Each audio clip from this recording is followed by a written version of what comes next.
আসসালামু আলাইকুম রহমতুল্লাহি বারাকাতু। হাই বন্ধুরা, আমি জুনাইদ, বেলডাঙ্গা সুইটস, লালবাগ বিড অফিস মোড়। তো মিষ্টির দোকান থেকে বলছি আমি।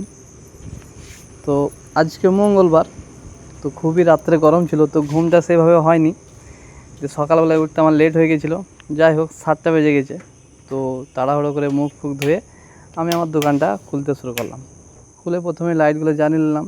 জ্বালিয়ে নেওয়ার পরে শাটারের চাবিটা নিয়ে নিলাম। চাবিটা নেওয়ার পরে আস্তে আস্তে দোকানটা খুলতে শুরু করলাম। তো দোকান খোলার সময় দেখি রাফিকুল আমাদের খুবই সকাল সকাল চলে এসেছে, আর আমার খুলতে একটু লেট হয়ে গেছে।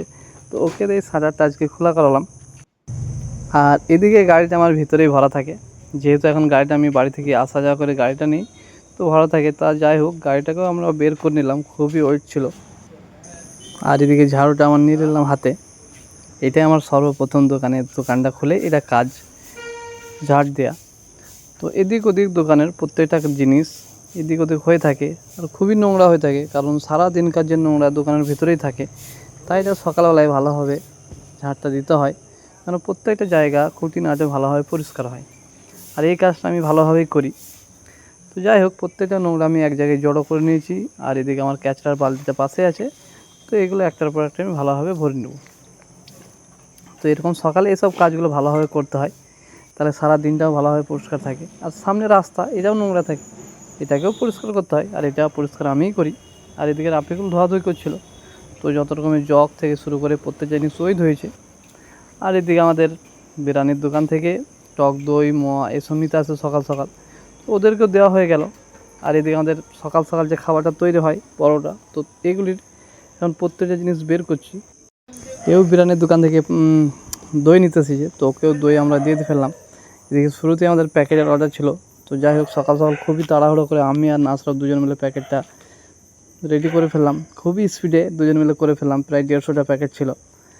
এটা হয়ে যাওয়ার পরে আমাদের এদিকে আরমান দাদা আমাদের জিলাপি প্রতিনিয়ত ভাজতে চলেছে। তো জিলাপিটা আমি আস্তে আস্তে সাজিয়ে ফেললাম, আর খুবই ওয়েট ছিল আজকে, অনেক দিন পর হয়তো অনেক জিলাপি আজকে ভেজেছে। তো আমি যাই হোক কষ্ট করে এগুলো সাজিয়ে ফেললাম। সাজানোর পরে আমি আর রাফিকুল দুজন মিলে তুলতে লাগলাম। প্রায় 30 থেকে 40 কিলো পর্যন্ত জিলাপি থাকবে এখানে। তো এখানে জিলাপি প্রায় 30 থেকে 35 কিলো পর্যন্ত জিলাপি ছিল। খুবই কষ্ট হলো, তাও আমি আর রাফিকুল দুজন মিলেই যেখানে এটা রাখা হয় সেখানে তুলে ফেললাম। আর এদিকে আস্তে আস্তে রসগোল্লাও গুনতি চলছে, যেহেতু আজকে অর্ডার ছিল। তহিদ এই রসগোল্লাগুলো গুনাগুনতি করছে। আর কালকে যেমন মাল সব শেষ হয়ে গেছিলো, তো আজকে সকাল আল্লাহর মধ্যে প্রত্যেকটা মাল আমাদের লোড হয়ে গেছে, কিন্তু আলমারিটা আমরা সেভাবে এখনও লোড করতে পারিনি, যেহেতু আলমারির প্রতিটা মাল তৈরি করতে অনেক সময় লাগে। আর ওদিকে যা মাল এগুলো রাত্রেই তৈরি হয়, তাই ওদিকে লোড হয়েছে, কিন্তু আলমারিটা লোড হয়নি। আর এদিকে বলতে বলতে এদিকে ঠান্ডার আমি অনেক কিছু অর্ডার করেছিলাম, স্প্রাইট, কোল্ড ড্রিঙ্কস, যা কিছু হয়। তো খুবই গরম পড়ছে, আর মানুষের খুব চাহিদা বাড়ছে এসবের দিকে, তাই এগুলো অর্ডার করে ফেলেছিলাম আর চলে এসেছি। আর এদিকে 4টে বাজছে, ভিতরে গিয়ে দেখি এখনও প্রত্যেকটা আমাদের ছেলেগুলো সব কাজ করছে, তো এখনও কেউ কিছু খায়নি। তো যেহেতু সামনে পয়লা বৈশাখ আছে, কাজের প্রচুর চাপ, তাই প্রত্যেকজন প্রতিনিয়ত খুবই ভালোভাবে প্রত্যেকটা কাজ এখন করে যাচ্ছে। তো দেখতে দেখতে এখন 5টা বেজে গেল, তো আমি একটু আরাম পেয়ে গেলাম, তাই ফ্যানের নিচে বসে রইলাম প্রায় আধ ঘন্টা মতো। আর এদিকে দেখি সিজারুল কাঠ বোয়াচ্ছে, যেহেতু আমাদের কাঠের উনুন, তাই প্রত্যেকটা কাঠ আস্তে আস্তে বোয়াতে হয়।